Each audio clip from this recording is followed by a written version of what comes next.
Satnam, how are you doing? We're so happy to have you here with us, Gurutej and Keith. And we wanted to share 9 guidelines for a juicy, loving relationship. Do you want to come with us? You want to join us in that? Step 1. When she talks too much. Oh, no, she wasn't talking too much. It's just that's the time for a good kiss. Yeah, it's true. And, you know, one of my biggest things is if all men could learn that when women are scary and crazy, just to go up and hug them and tell them you love them. That's what I call hugging the bitch. Because we can all be that and we know that. And we scare even ourselves. But when men are courageous enough to just go, okay, hug her, kiss her, say, I love you. Not even when you're acting like this, but just, you know I love you. All of a sudden something inside of the woman goes, okay, then I'm being heard, I'm being seen. And you know, that works the other way too. When I'm feeling a little off, if you give me a little of that, I'm like, okay, this is good. I'm ready for that juiciness of our relationship. And those little things build it all day long. Yes. Yes, little treats during the day. Little, you know, a hand in the back of the neck, a kiss, and just like, you know, ooh, you are so wonderful, or I appreciate this. I mean, we've heard this so many times, but when you do it, it's like truly we're simple beings and our requirements are simple. Number 1, connect. And it's so hard because we've got so much going on in our lives and everything to really stop and get present with the other person and be connected. So what we're going to give you, this was an introduction to our guidelines, really, because we decided with this, what we were going to do is just play with this and share with you things that we've learned along this path. Okay. So the first one that we came up with mutually, to me it's shunya, and the word that he had is Shemai. Shemai. They mean Listen. the same thing. Yes. But not just with these ears. I'm not like, okay, are you done talking yet? You know, now? Are you done talking? But, okay. How can I be present with you and listen to what you're really saying to me? Not, you know, okay, yeah. So, you know, done with that. All right. But how can I take in what you're saying? And you know, Gurutej, sometimes listening at the level we all want to be heard, it isn't about listening with the ears. It's about opening your heart enough to listen, to give the other person all those things that they want in that moment. Listening with your heart. It's true. Your heart's so much more fun. And your heart has such a vast capacity. I have one. And right? Gurutej's heart is really vast. So the second one is amazingly important as well, and that's respect and honor. You know, if the other person doesn't feel honored, they won't trust you, and they won't tell you what they need to say. And listening, truly, the first one we mentioned is giving that respect within that listening so the person has room to be the expression of what is inside them. And we honor and respect that. Perfect. It's, you know, the kingpin of relationships. And we have so much more on this. Keith was saying something today. He said, you know, women say, he didn't respect me. She didn't respect me. They didn't, you know, get this much more than men do. But the essence of feeling respected is really important to both. I think that men have just oftentimes claimed more domain that they feel respected in than women have. And we're going to share with you how to get those things to work better so you feel more respected. And we have a third point. Yes, third, trust. Oh my God. Without trust, there is no safety. in a relationship. And when trust goes, you either need to get some really good counseling as soon as you realize it's gone, or just bow to the person and say Satnam, because trust has to be there. How would you say that you would get back to a state of trust? Oh, sometimes you have to beg forgiveness. Mm. Because who can expect us to be perfect? Who can expect us to be in relationships and have everything go smoothly? And truly, it's those moments that are difficult. That's when real trust and real respect has to come out. And that's when those ideas play and they become heartfelt, that they actually help us grow and transform in relationships. Can't argue with truth. Okay. So perspective is the next thing we have So written good. down.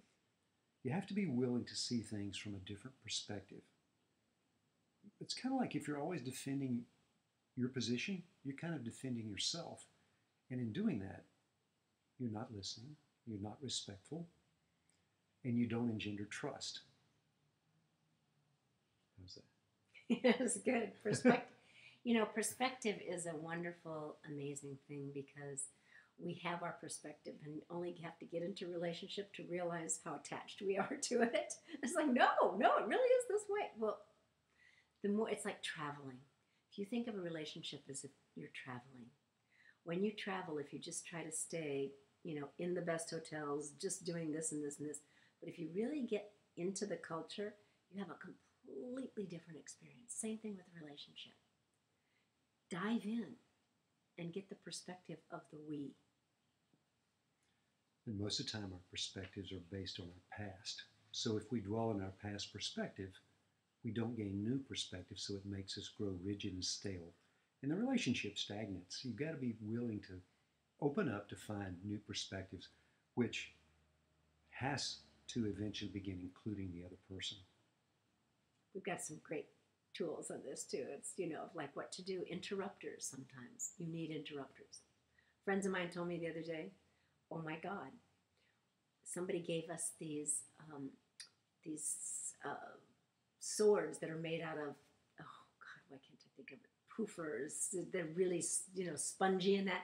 And they just have the best time fighting with each other with these swords that are just, soft. They won't hurt each other, but they can still have this really great battle. Okay, the next one is love and compassion. And what happens when you first see somebody, whether it's a friend or your beloved, you see their essence and you fall in love with it. And you're just like, oh my God, I feel like I've known you forever, or you're amazing, or I see this, or I love your voice, or whatever it is. And I do love your voice. But you see the essence of them. Somehow you get that essence and you fall in love with it, and you're like, oh my God. So the love thing is because you got to see the vastness of the other person. Your compassion always springs from love, from that heart. You never have compassion with a closed heart. It doesn't happen. This whole process that Gurutej has developed here over a lifetime leads towards love being not an emotion, but a state of being that is present within you all the time. And it's that vibration of love that elevates relationships. It transcends time and space. It means you see and hear and feel the presence of the other person. You look at them eventually as if they're you.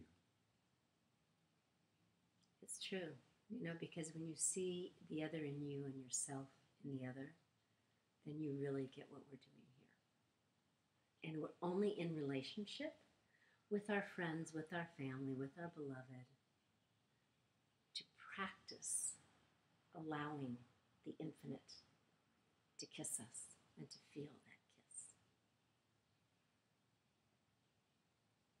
Next one.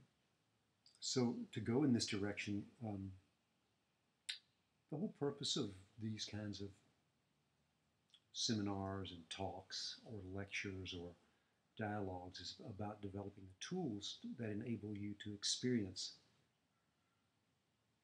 listening and respect and trust and perspective and love as a state of being. So it's not something that just comes to you on occasion, but you dwell in that's centered in your heart. So, what's in your toolkit? Really, what's in your relational toolkit? What do you have that can interrupt you in the middle of a fight? What do you have that can rejuvenate you? What do you do to release yourself, your emotions, your feelings of like, so that you can use your grace and the power of your word? Well, I want to share a lot of those with That leads us into the next item.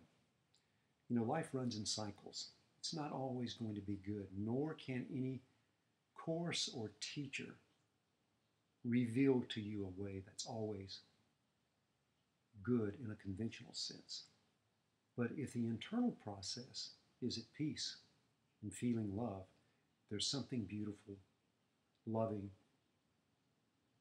to be grateful for in everything you encounter in life. So that's what we're talking about with tools to move through these life cycles. you. When we have a good cycle, we hope it never ends. When we're in what we call a bad cycle, although I don't believe in good and bad, some things feel effective and some things feel ineffective. But when you're in a challenging, say that. yeah, when you're in a challenge time, you're afraid it's going to last for the rest of your life, and you know that things come in cycles. So when you're in a challenge cycle, go to yourself. You know the saying, "This too shall pass."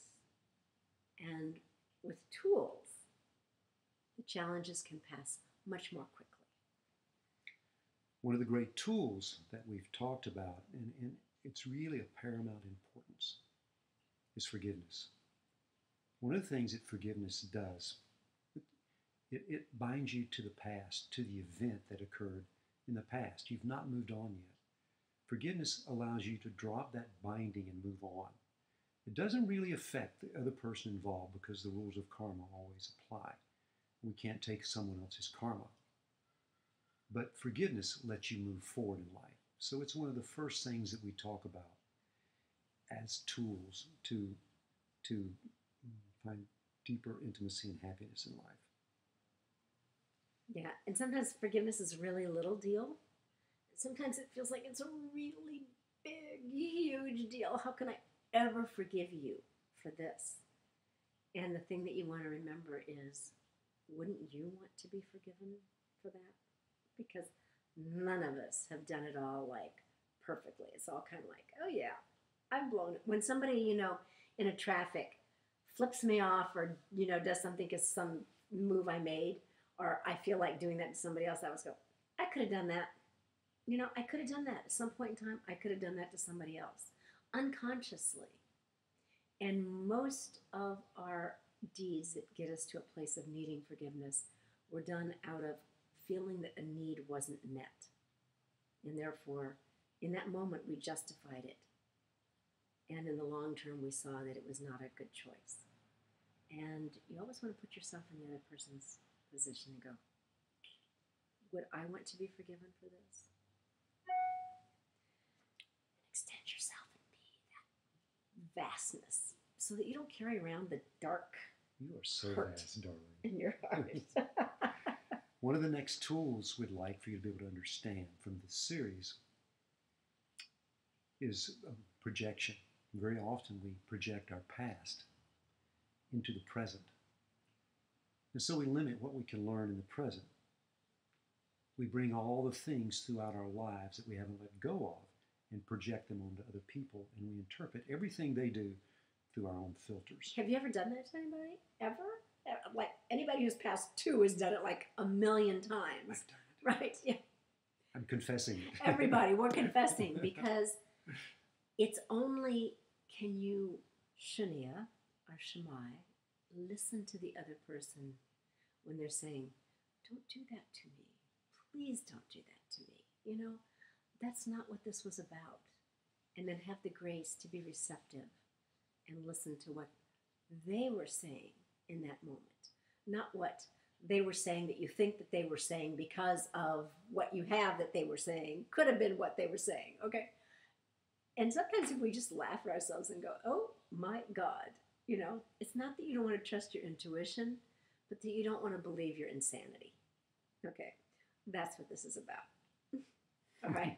So choose, if you're going to be insane, be deliciously insane and be the poet, the mystic. Okay. Don't just be the crazy person on the street. All right. Find your own vastness so you lose that little myopic view of self. And in this series, we hope to offer you ways to make the journey through self, because it's important to honor. Sometimes you'll be in that selfish, and sometimes you receive for self alone, so you can actually grow the self to find ways to become more selfless in life. And that's what happens when you have a really juicy, yummy relationship, is you get to be fed in the self so that you can really be selfless and serve. And that's what we want for you. And this brings us back to the kiss. Why, Darling, you are so why, Guru. Thank you, darling. And I have to find out what he was going to say. Darling, you are so Vast. Sadhana. Sadhana. True, true, true, true, true. Why, Guru. Well, when